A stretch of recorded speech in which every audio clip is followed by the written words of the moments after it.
Tā, ko mēs te darām? Kur mēs esam? Mēs Lietuvā esam, jā? Mēs iekāpam Lietuvas lidmašīnu, tā vajadzētu. Jā. Karoči aizkavējām Jāsmas lidojums, nokavējām veikalu un arī aizslēdz veikalu, kur domājam mēs nopirkt.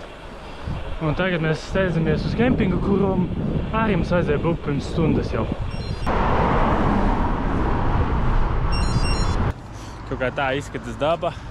Mēs galīgi netiekam uz priekšu, vienkārši. Tā mēs te braucam. Nu ko, viss nav tik vienkārši. Nē, pabraukt reāli. Tā, esam pievarējuši pirmo tādu likās lielo kalnu. Vienā par pirmo tādu īsto tuneli. Jo testēsim. Patiesība ir rītīgi grūti jau. No tā kā.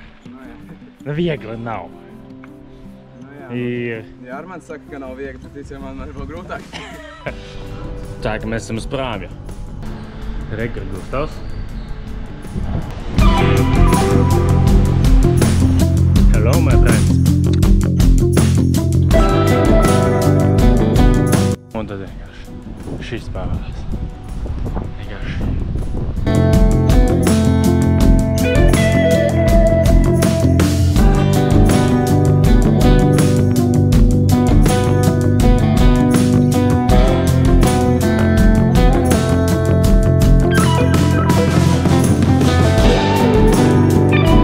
Tagad mēs braucam pa vietu, kur it kā ir aizliegts braukt. Aizslēgts ceļš. Pirmie nogrūmā par akmenīšu. Parādas izskats, ka šeit atkal kāds akmenītis nokritis. Jā. Bīdam kalnā. Tuvojamies kalnu augšām. Esam aptuveni 1200 metrus virs jūras līmeņa.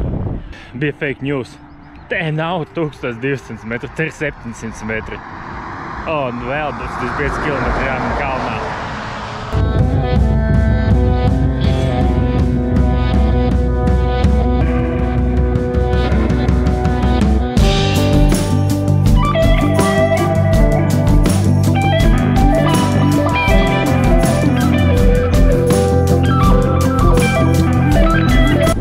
Nu ko, pirmo reizi tā ka izskats, ka vairs nebūs uz augšu jāmin. Šobrīd esam tikuši līdz kaut kam, ko jau sen gribējās. Skatieties, jūsu uzmanībai sniegs jūlijā. Izskatās pēc mistera lietus. Lietiņš paliek, bišķiņ krusa tāda kā bija. Gustavs un